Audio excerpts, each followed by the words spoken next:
Assalamualaikum warahmatullahi wabarakatuh. Ada yang bertanya, apakah Tuhan itu di langit?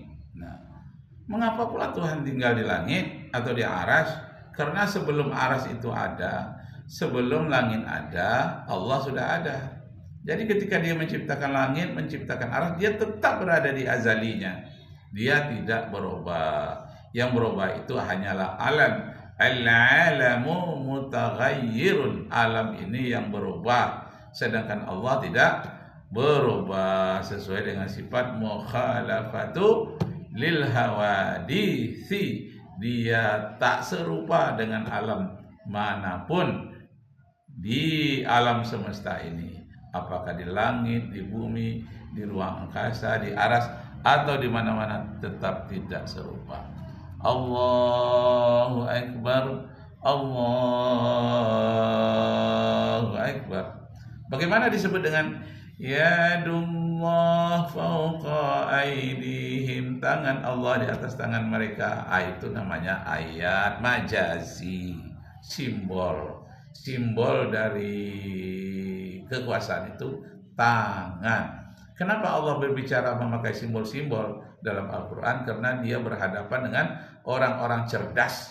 Jadi di dunia ini yang memakai simbol-simbol itu hanya orang yang cerdas. Sedangkan orang-orang yang bodoh, orang terlalu harfiah, tidak bisa memakai simbol-simbol. Maka dia tidak mau takwil. Orang yang tidak mau takwil, orang bodoh. Orang yang tidak mau tafsir, orang bodoh. Orang yang tak mengerti sindiran, orang bodoh. Yang tidak mau mengetahui apa maksud dari majazi, apa yang maksud dari kias, orang yang tidak mau kias, orang bodoh. Fa'tabiru ya ulil absar. Oleh sebab itu ambil kiasanlah ya orang yang pintar. Begitu Al-Quran. Jadi orang yang tidak mau memakai kias adalah orang bodoh. Masya Allah. Ada orang yang berpikir, katanya Tuhan itu di langit. Karena kalau kita berdoa, tangan kita kan menghadap ke atas. Nah, itu simbol ya Allah. Ya. Nah, itu seolah-olah Tuhan ada di langit. Apakah itu betul? Pandangan seperti itu? No. Assalamualaikum warahmatullahi wabarakatuh. Waalaikumsalam warahmatullahi. Sahabat-sahabat Harmoni sekalian, saya baru saja nonton video dari Syekh Muhammad Mutawalli Asy'arawi ketika beliau menafsirkan ayat di surah Az-Zukhruf ayat 84, wa huwa alladzi fis sama'i ilahun wa fil ardi ilah, yang artinya kurang lebih, dan dialah Tuhan di langit dan di bumi. Ini sebenarnya ayat yang bisa dikategorikan sebagai ayat mustasyabihat karena bisa menimbulkan kesalahpahaman. Surah Al-An'am ayat 101 juga demikian. Berdasarkan kaedah-kaedah bahasa. Kita langsung saja dengarkan video dari Syekh Muhammad Mutawalli Asy'arawi. Langsung saya terjemahkan. Wa huwa alladhi fis sama'i ilahun wa fil ardi ilahun wa huwa al-hakimul 'alim. Nah ini kalau diterjemahkan secara bahasa, secara literal, letter-let ya, dan dialah yang ada di langit Tuhan dan di bumi Tuhan, wa huwal hakimul alim, dan dialah yang maha bijaksana lagi maha mengetahui. Itu terjemahan secara bahasa literalnya. الناس بتفتكر لما نقول يوه لعالي كده اننا ربنا هنا. Kadang ada orang yang berpikir, katanya Tuhan itu di langit. Nah, kalau kita berdoa, tangan kita kan menghadap ke atas. Ya Rabb, ya Allah. Itu seolah-olah Tuhan ada di langit. Apakah itu betul? Pandangan seperti itu?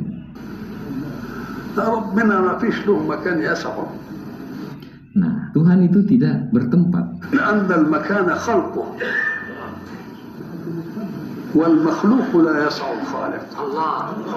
Tempat itu adalah ciptaannya Allah, dan ciptaannya Allah itu tidak mungkin bisa menampung sang pencipta, yang mustahil.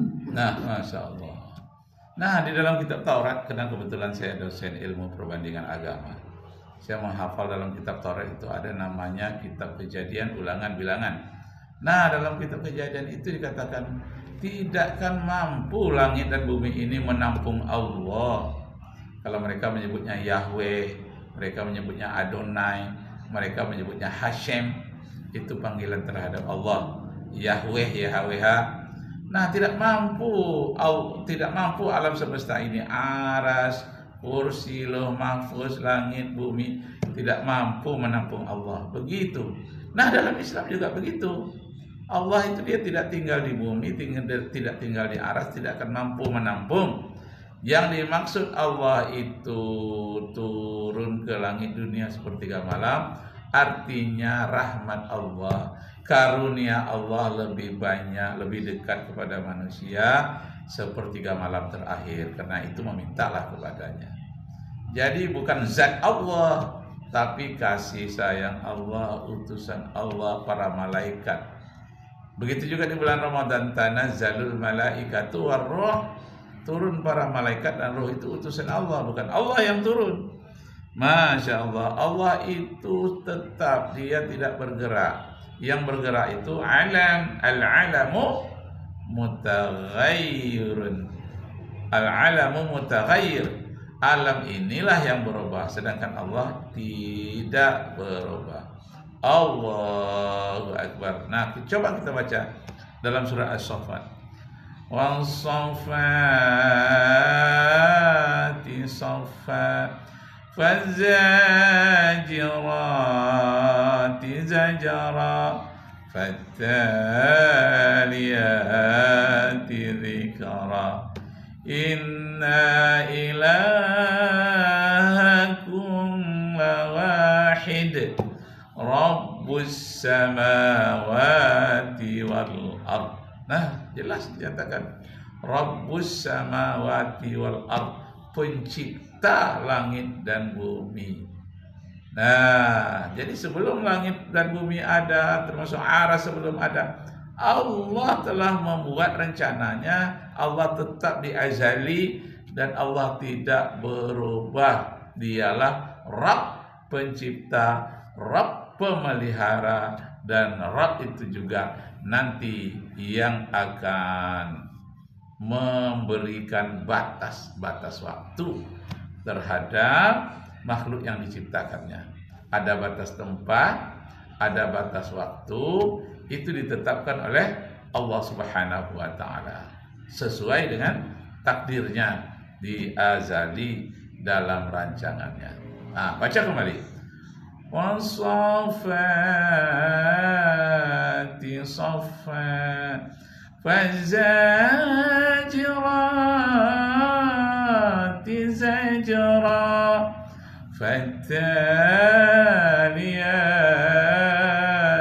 dzikra inna ilahakum lawahid rabbus samawati wal ard wa ma bainahuma wa rabbul masyariq inna zayyana as-samaa'a ad-dunya bizinatinil kawakib inna zayyana as-samaa'a ad-dunya bizinatinil kawakib. Allah memberikan kepada langit dunia banyak bintang-bintang dan planet. Kalau anujum, bintang-bintang, kawakib, planet-planet. Jadi zayyana as-samaa'a ad-dunya, kami ciptakan langit dunia itu bizinatinil kawakib, dengan dihiasi dengan bintang-bintang dan para planet. Wa hifdzum min kulli syaitanin marid. Allah pelihara dari lemparan-lemparan syaitan yang akan merusak di ruang angkasa. Nah, itu jelas. Syaitanin marid la yasma'un, yang mereka tidak mampu mendengar, mencuri-curi dengar kepada rahasia yang ada di alam semesta. Percakapan Allah Subhanahu wa taala memerintahkan malaikat para nabi, mereka coba mencuri-curi dengar, tapi datanglah batu-batu panas, sambaran api yang menerpa para iblis dan setan yang mencuri dengar itu tadi. Nah, Bapak Ibu, saudara-saudara sekalian, perlu kita menghayati, memahami keagungan Allah Subhanahu wa taala di ruang angkasa. Sanurihim ayatina fil afaqi wa fi anfusihim. Allah akan memperlihatkan tanda-tanda kekuasaannya di ruang angkasa dan keanehan di dalam diri kamu sendiri. Melalui apa kita tahu? Melalui kalam Allah. Kalam Allah, kalam lafzi yang tertulis di dalam Al-Quranul Karim. Allahu Akbar. Allahu Akbar. ولذلك ما تقولش متى وأين لأن متى للزمان وأين للمكان. Jangan kalian mengatakan di mana Tuhan, karena di mana itu menunjukkan tempat, dan juga jangan tanyakan kapan, karena kapan itu menunjukkan waktu. Tempat dan waktu itu adalah ciptaan. والزمان والمكان مخلوقان لله. Nah, itu. Tempat dan waktu itu adalah ciptaannya Allah. تستعملهمش مع الله. Jangan kamu gunakan waktu dan tempat ini untuk Allah, karena yang satu ciptaan, yang satu pencipta. وهو الذي في السماء إله وفي الأرض إله. Nah, dialah yang ada di langit Tuhan dan di bumi Tuhan. ما بيحصلش كده تقول فلان في البيت رجل وفي الشارع رجل. Nah, misalnya Anda mengatakan dalam bahasa Arab, fil baiti rajul, di rumah ada orang dan di jalan juga ada orang. يعني صفة ذاتية ما يفرقوش، الكمال ما يفرقوش هنا وهنا. Artinya rajulun, laki-laki yang di rumah, dan laki-laki yang di jalan. Orang yang berbeda. وفي الأرض دي الأرض للعبيد اللي يسكنوها وفي السماء إله للملائكة اللي عمالين يسبحون الليل والنهار عليه لا يفترون. Nah, jadi kalau dibawa pemahamannya tadi itu, maka dipahami Tuhan yang ada di bumi itu untuk orang-orang yang tinggal di bumi. Sedangkan yang di lain itu bagi malaikat-malaikat yang senantiasa bertasbih kepada Allah. هنا إشكال برضه من المستشرقين قالوا إن كنتم بتقولوا عندكم أن النكرة إذا أعيدت كانت غير الأولى. Nah, ini kaidah bahasa ya. Jadi kalau nakirah itu di dalam Al-Quran misalnya disebutkan secara berulang, maka dua-duanya itu berbeda maknanya. Iya. Nakirah betul laqitu rajulan wa akramtu rajulan. Nah, misalnya bahasa Arabnya laqitu rajulan, saya bertemu dengan seorang laki-laki, wa akramtu rajulan, dan saya memuliakan atau menghormati seorang laki-laki. Berarti seorang laki-laki yang ditemui itu berbeda dengan laki-laki yang dihormati, yang dimuliakan. Rajulan pertama dan rajulan kedua dua-duanya nakirah. Maka berbeda antara rajul nakirah laki-laki yang pertama dengan rajul nakirah yang kedua. يبقى هل أكرمت له ولا راجل تاني؟ إنما لقيت الرجل فأكرمت الرجل. يبقى هو. Nah, beda kalau misalnya menggunakan ma'rifah. Kalau misalnya berbentuk ma'rifah berulang, maka maknanya sama saja. Jadi satu orang. Masya Allah. Nah, ini masalah nakirah ma'rifah ini jarang saya sampaikan kepada mahasiswa saya. Sejak kemarin sudah saya sampaikan, mahasiswa saya itu tidak ada yang dari pesantren. Jadi mereka tidak mengerti tentang nakirah ma'rifah. Nah, justru sebaliknya, saya memperkenalkan sifat-sifat Allah itu. Pertama, sifat Allah itu unik. Nah, unik itu artinya satu-satunya. Dalam bahasa Arabnya tidak saya sebutkan, padahal itu wahdaniyah itu maksudnya. Nah, jadi Allah itu unik, satu-satunya. Dalilnya say Allah one and only. Qul huwallahu ahad. Allahus samad. Allah the eternal absolute. Lam yalid wa lam yulad. He begetted not and nor is he begotten. Nah, begitulah Bapak Ibu saudara-saudara sekalian, kita harus melihat audien kita siapa. Khatibun nas ala qadri uqulihim. Berceramahlah dengan seseorang sesuai dengan tingkat berpikirnya. Jadi kalau saya menghadapi mahasiswa saya yang non pesantren, tidak pernah belajar agama, apalagi ada yang non muslim, saya memakai istilah-istilah Latin, actus purus, unik, distinct, absolute, dan sebagainya. Wassalamualaikum warahmatullahi wabarakatuh.